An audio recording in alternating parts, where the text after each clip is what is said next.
All right. Hello, I'm here with Jan Schmitz Mathew, author of Surrounded by Love, My Family's Journey Through ALS. Thank you so much for joining me today. I was wondering if, in your own words, you could describe your family's connection with ALS. Well, my family's connection to ALS focuses, of course, on my dad. He first experienced symptoms in the summer of 2012, and the diagnosis came months later. The progression was fairly rapid. My family has no history, did not have any history with ALS, so this was basically out of the clear blue. And it did take a while for him to be diagnosed, even though the symptoms were progressing and it was clear that something was wrong.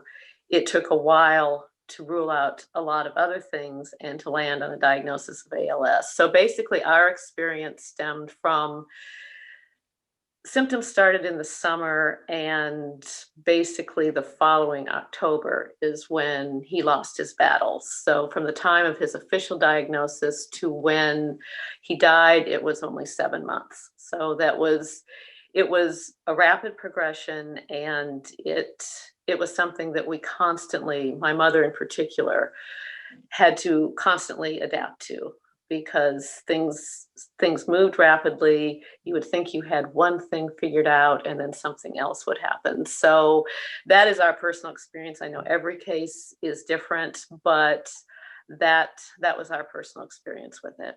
And he was very active too. He was still running into his early 70s. And so that is why there was a shock value to this, because his health was perfect for decades. And this more or less came out of the blue. And I have since learned that represents the majority of cases of ALS. There typically isn't a family history, and it is quite random.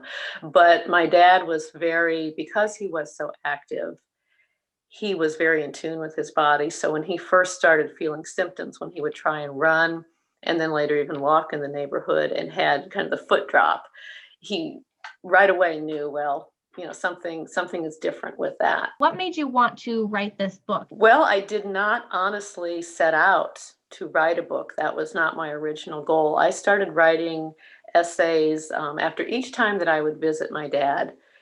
And I've always done that. I've always been a writer.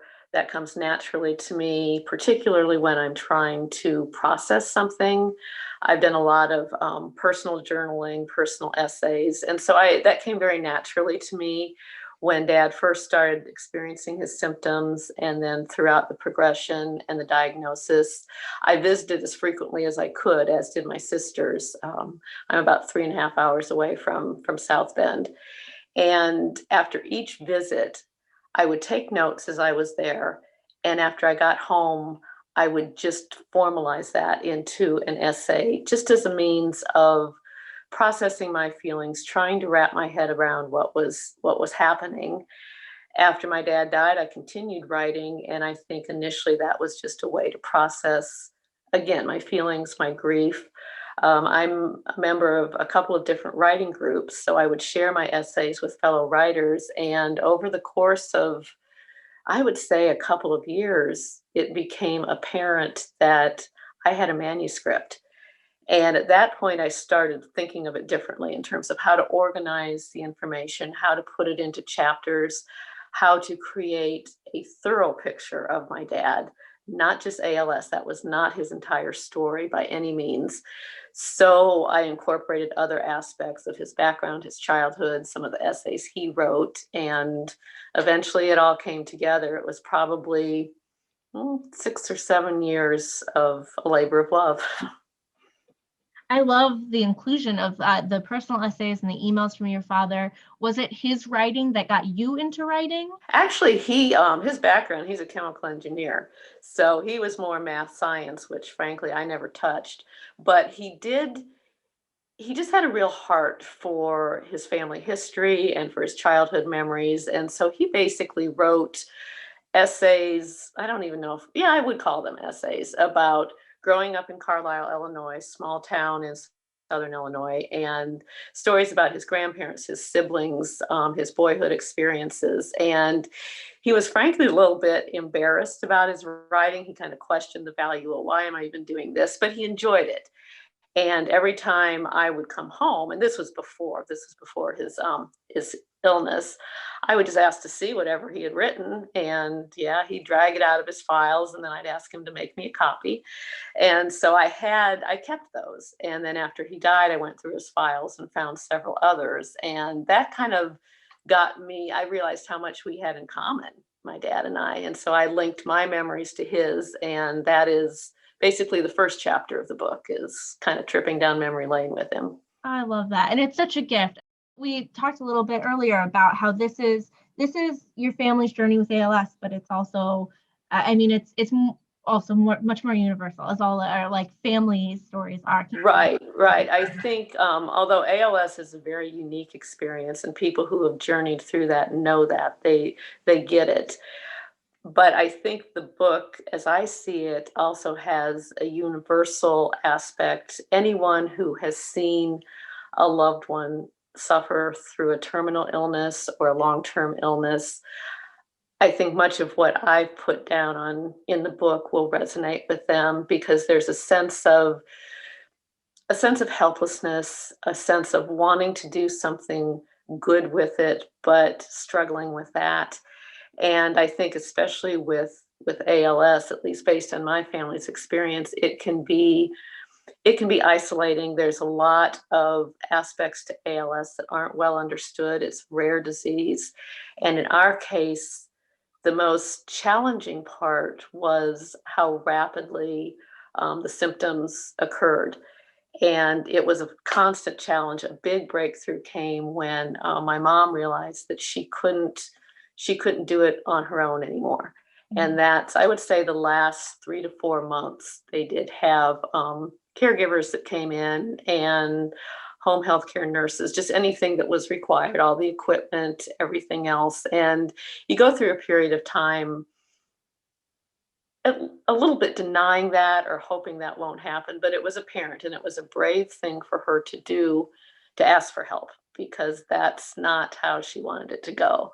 But it was a blessing. It was a blessing to have those people on the team, and it made all the difference in the world. My dad was able to stay home. That was huge. So I think, again, anybody who has seen a loved one go through something like that will resonate with what my family story is. And you spoke about the rarity, something that in my experience in my work with ALS, I find myself thinking about a lot, is the rarity. It's a rare disease. I think a lot of people have heard of it, or maybe know somebody who has experienced it. But then when it becomes part of your story or your family or your diagnosis, it is so all encompassing, so immediate. And it's just so, I don't know, it's shocking still, just how it can go from like a rare disease to just so flooding every part of your life. Absolutely. Yeah. Something that in a million years I never could have imagined it happening to my family. And a point that I make in the book that I've landed on since our experience is, it really isn't a fair fight, because at this point, at this stage, ALS will always win. I mean, we don't have a cure. We don't have a treatment. The best you can do is simply adapt to what the disease presents. But I do honestly feel, based on our experience, it can still be a good fight. There are still things that you can do throughout the journey that help. I believe you can, as a family and as an individual, I believe you can emerge stronger and more empathetic. I mean, I know I have a heart for this that I never, ever would have had before. And that was throughout the years that I was working on this and writing about it. That is what motivated me, is, of course, to honor my dad's legacy and to, I think, share the story of frankly an amazing person, but also that what I was doing could possibly help other families, and know that I get it. I mean, we have been through exactly what those families are going through, and you can find good in it. It takes a while, and there's always going to be a part of me that, and my sisters, my mom, I speak for them too, that we'll never be able to wrap our heads around. But the bottom line, the default setting is yes, something good can come of it. Yeah. And that you're not alone. It is, you know, Right. I want somebody to read this and know that this has been experienced and we are here and we're a community and people Absolutely. are here.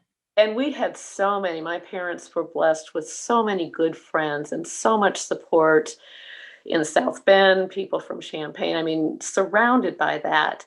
Yet, as well-intentioned as that was, there's still an aspect that from the outside looking in, you don't get it really, because, you know, this is such a rare disease. So I think there's a lot of value in hearing from someone who has literally been in your shoes and speaks the language. That's a good way of putting it. What this book is doing for me personally is I feel that a sad story has a happy ending by hopefully helping others. And I feel it's very true to my dad's spirit and the way he lived his life, in terms of one of his favorite mantras, if you will, was cling to all that is good and always look for the good. And I feel this book embodies that spirit. I mean, it doesn't pull any punches, I don't feel I do, in terms of how difficult the journey was and how hard it is to see someone you love go through it. But I was anchored by the thought of clinging to all that is good. And I think my dad would, I don't like the word proud, but I think he would be pleased that his story has a sort of a happy ending in terms of getting out there and helping others. Yeah. And one way that it will be helping others is proceeds. Part of the proceeds from this book will be given to the ALS efforts in Champaign for the Walk to Defeat ALS. Yeah, so tied to Champaign, which is fantastic. And if people want to purchase the book, can you tell them where they can find that? The book is available on my publisher's website, and that is www.corbybooks.com. It is also available on Amazon, and any proceeds that come my way will go directly to families in need in the Champaign-Urbana area, because it's a big part of my family's heart right there. Do you have any other final thoughts or last words, things you want to mention? Simply the value of asking for help, reaching out, knowing that you're not alone, fighting that isolation, and just know that there are others out there that understand it and that have walked the journey, and cling to what is good. Amazing. Well, thank you so much for speaking with me today. I so appreciate it. Thank you for using the proceeds to help fight for the treatments and a cure, and for the families currently battling. I appreciate it so much, and hope everybody grabs their copy soon. Thank you very much.